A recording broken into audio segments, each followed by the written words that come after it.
নৌবাহিনী সদর দপ্তর মসজিদে জুমার নামাজ আদায় করে বের হয়েছেন বিএনপির ভারপ্রাপ্ত চেয়ারম্যান তারেক রহমান। এ নিয়ে আরো জানাতে যুক্ত হচ্ছেন সহকর্মী এইচ হিমেল। হিমেল, নামাজ শেষে তারেক রহমান কোথায় যাচ্ছেন, এই বিষয়ে কি তথ্য আছে আপনার কাছে? ধন্যবাদ আপনাকে। আমি এই মুহূর্তে গুলশান জনাব তারেক রহমানের যে বাসা রয়েছে 196 রহমান, সেই বাসার সামনে দাঁড়িয়ে আছে। আমরা যেটা দেখেছি যে উনি দুপুর 12:45 নেভি যে কোয়ার্টার রয়েছে সেই কোয়ার্টারে কিন্তু উনি নামাজ পড়েন এবং তার পরবর্তীতে কিন্তু উনি এখন এই মাত্র কিন্তু উনি বাসায় ফিরেছেন আমরা যেটি দেখছি।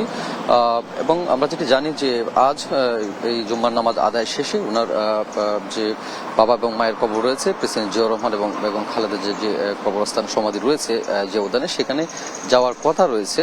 কিন্তু উনি নামাজ পড়ার শেষে কিন্তু আবারও বাসায় ফিরেছেন এবং পরবর্তীতে আসলে যে উদ্যানে যাবেন কিনা সেই বিষয়টি কিন্তু আমরা নিশ্চিত নই। তবে প্রাথমিকভাবে আমরা যেটি জানতে পেরেছি যে উদ্যানে যেতে পারেন এবং বেগম খালেদা জিয়া এবং প্রেসিডেন্ট জিয়াউর রহমানের যে সমাধি রয়েছে সেটাই জিয়ারত করার কথা রয়েছে এবং তার পরবর্তীতে কিন্তু উনি গুলশান যে কার্যালয় রয়েছে, কেন্দ্রীয় কার্যালয় রয়েছে বিএনপি, সেখানে আসার কথা রয়েছে এবং এখানকার যে গুলশান কার্যালয়ের যারা কর্মরত রয়েছেন এবং বিএনপির যে অঙ্গ সংগঠনের স্থানীয় কেন্দ্রীয় নেতৃবৃন্দ রয়েছেন তাদের পক্ষ থেকে আসলে এই তথ্যগুলো জানা যে নামাজ শেষ করার পর